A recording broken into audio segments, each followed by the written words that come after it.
Hi everybody. I don't know if you've heard news.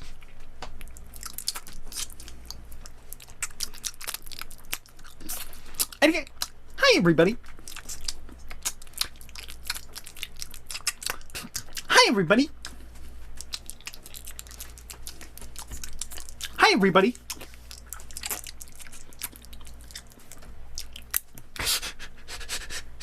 Hi everybody. Hi everybody.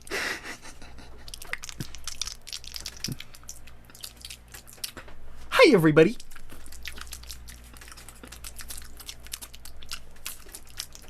Hi everybody.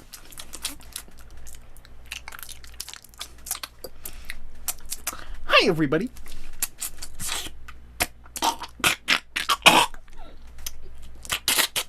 Hi everybody.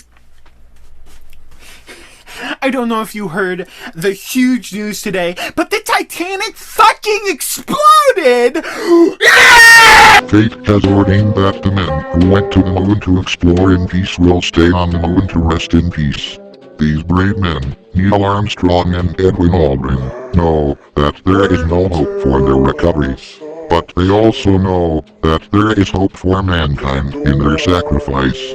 These two men are laying down their lives in mankind's most noble goal, the search for truth and understanding. They will be mourned by their families and friends. They will be mourned by their nation. They will be mourned by the people of the world. They will be mourned by